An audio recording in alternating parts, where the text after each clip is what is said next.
The title of this presentation is Charting the Future of River Basin Modeling Tools, with a quick look at the ongoing NHP study that compares simulation and optimization models.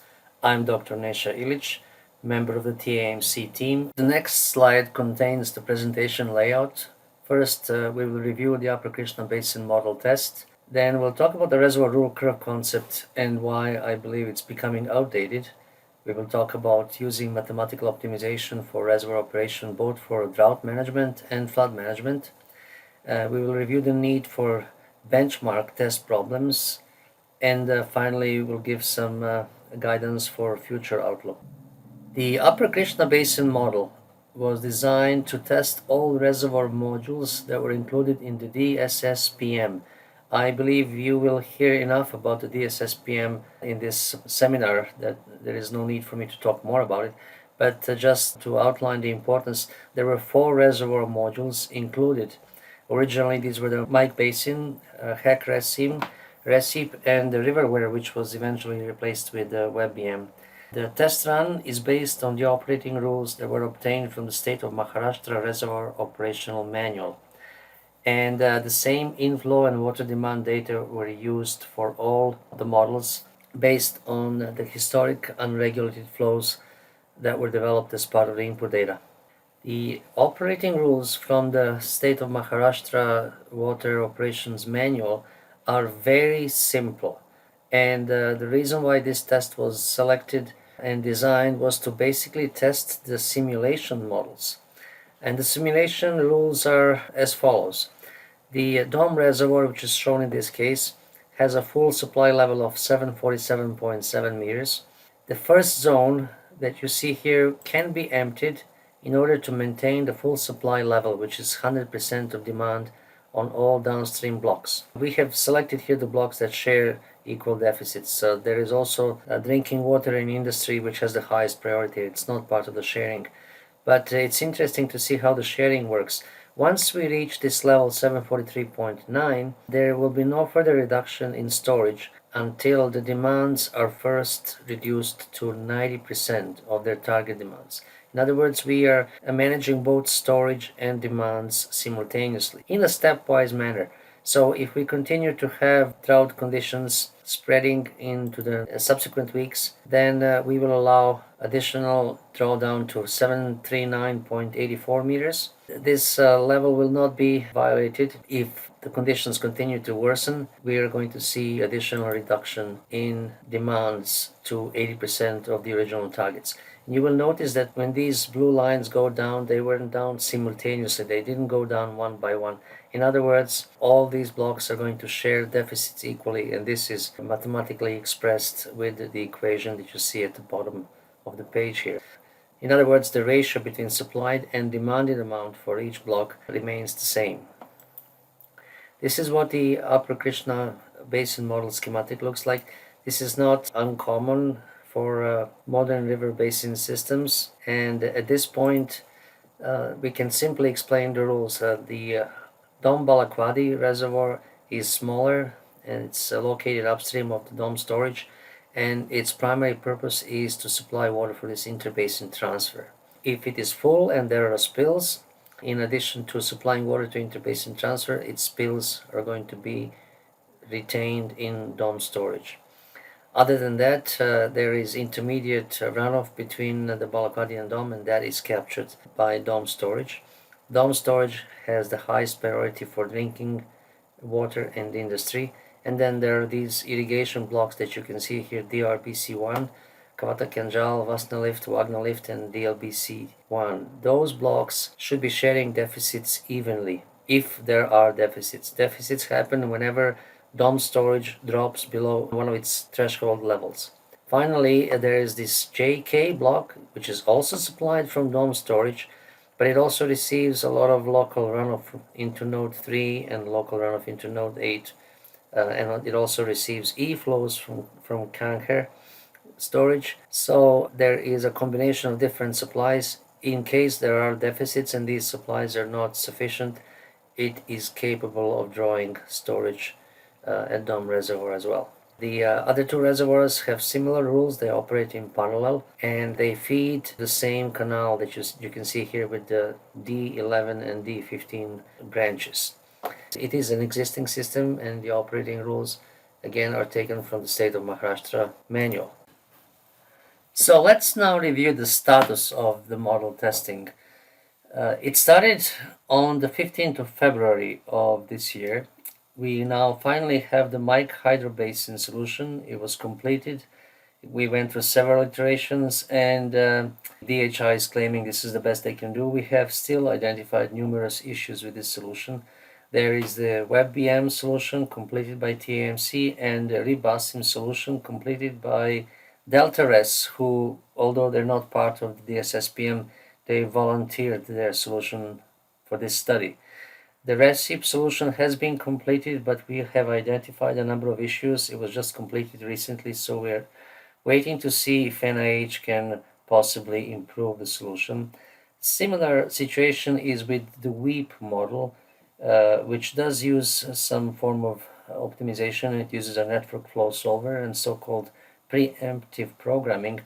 However, a number of issues were identified with their solution as well. We are missing a HackResSim expert who could provide a solution with HackResSim. We've been trying very hard to find one, and it would be nice to have a solution with the ModSim model. That would pretty much include all popular models which are in use by the practitioners.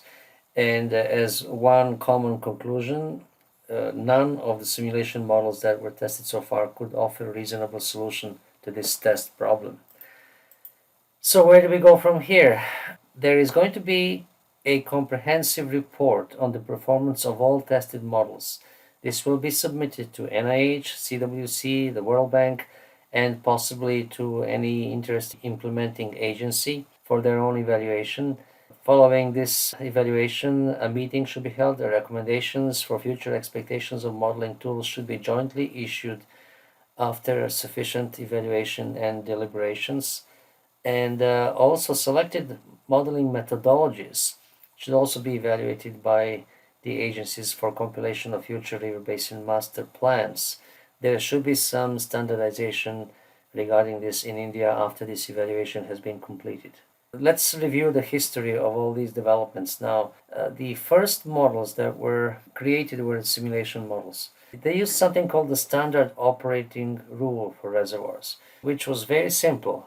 It could be understood as filling up the storage during high flows and releasing storage during low flows. However, this standard operating rule created a situation where you would sometimes go to the first half of irrigation season by meeting the target demands, and then if the storage runs out, the next half would result in crop failure, as you can see in these two graphs.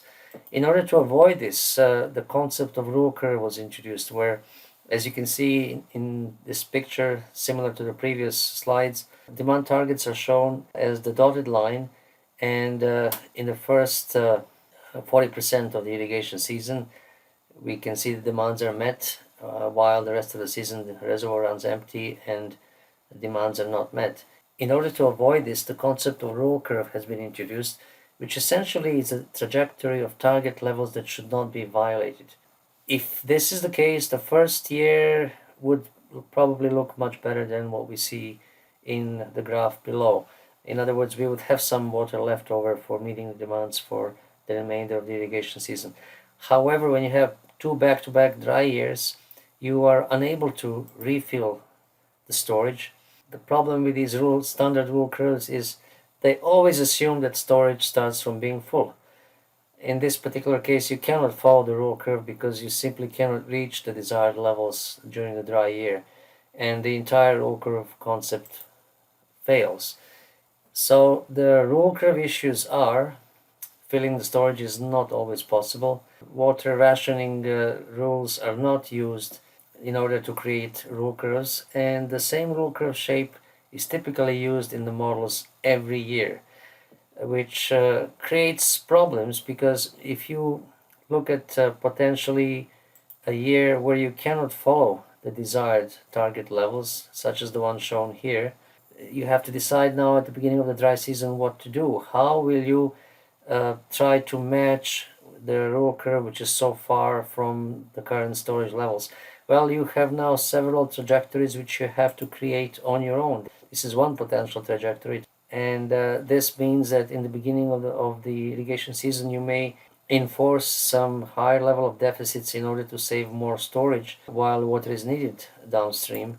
Or the other alternative is to be giving and to hope that you can meet the curve at the end of the season towards the requirements. And then there's some kind of a medium solution in between those two extremes. Whatever is decided is really a matter of improvisation on behalf of the operator.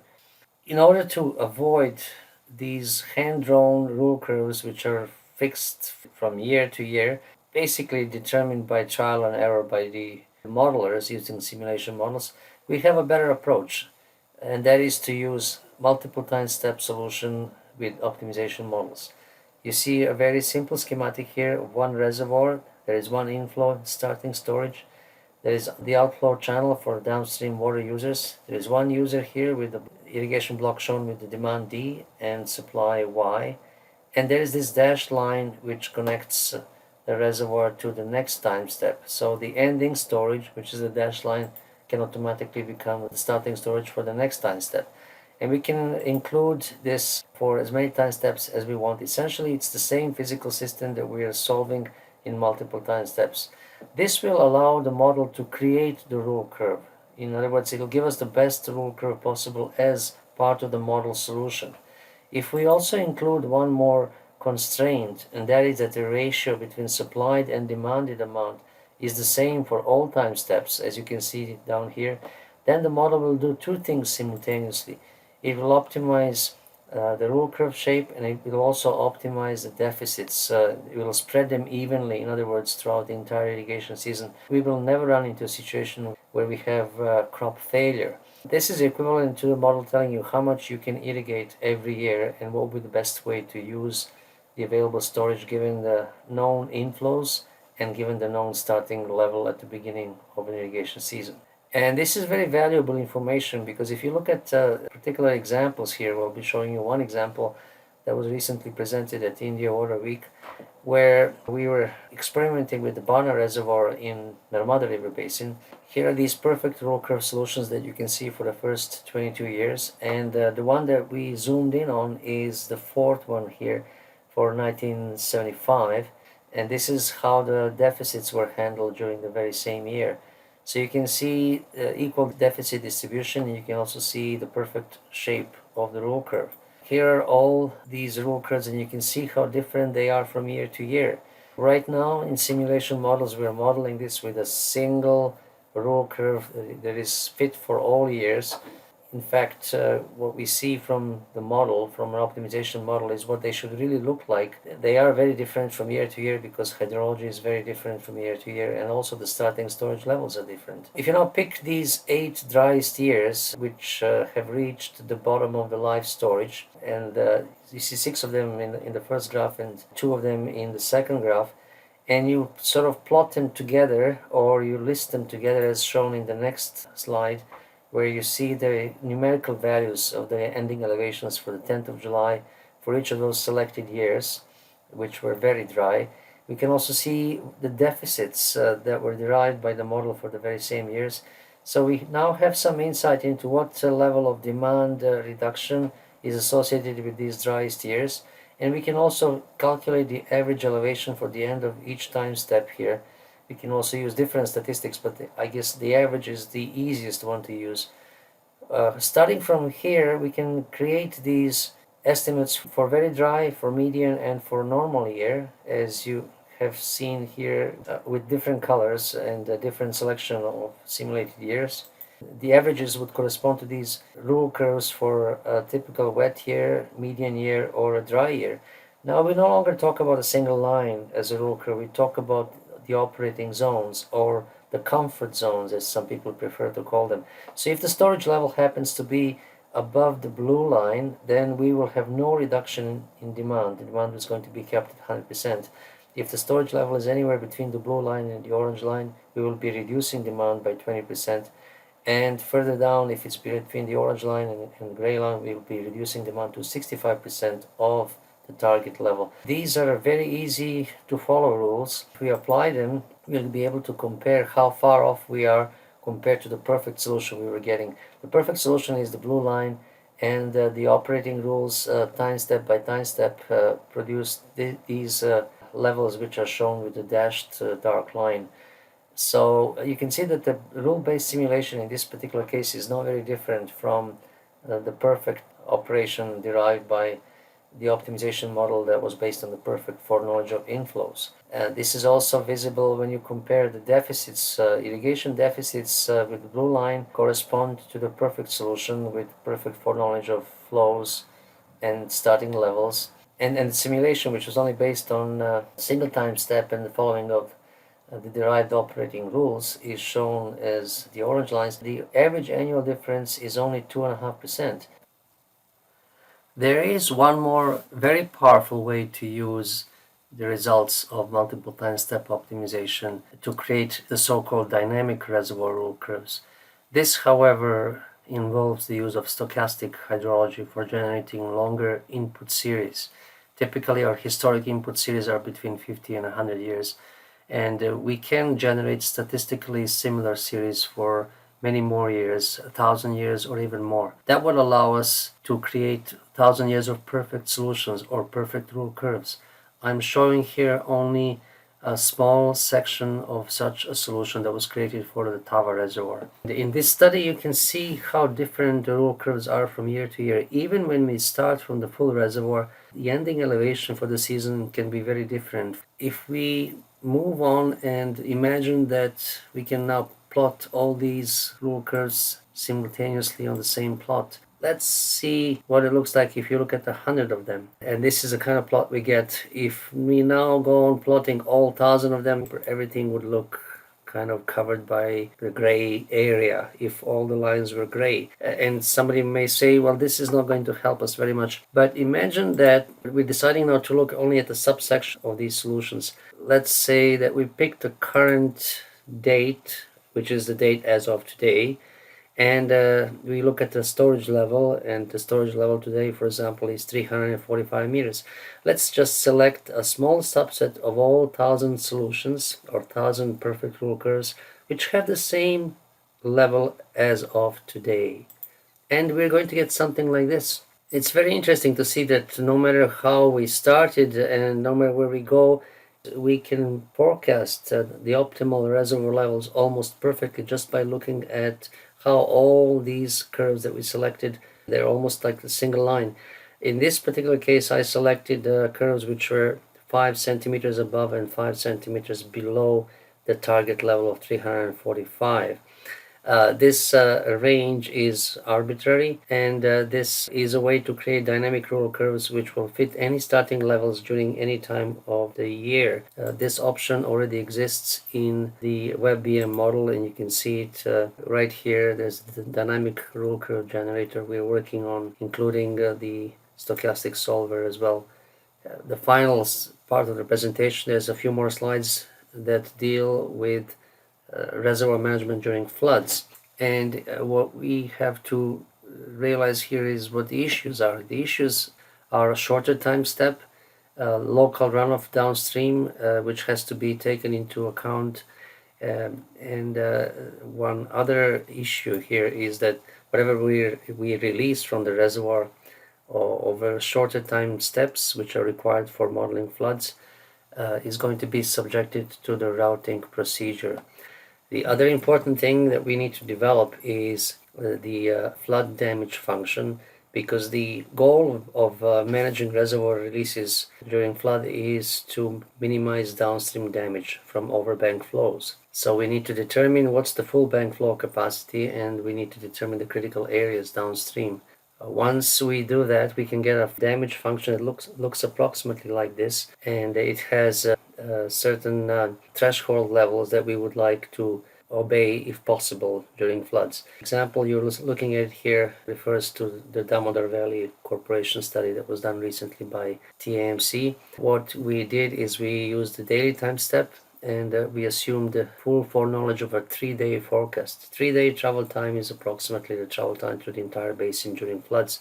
We have to solve now 3 time steps at once. We don't care anymore about the rule curve here because every flood is different, and the reservoirs have to respond to the given inflow and the given damage function downstream, which they need to minimize.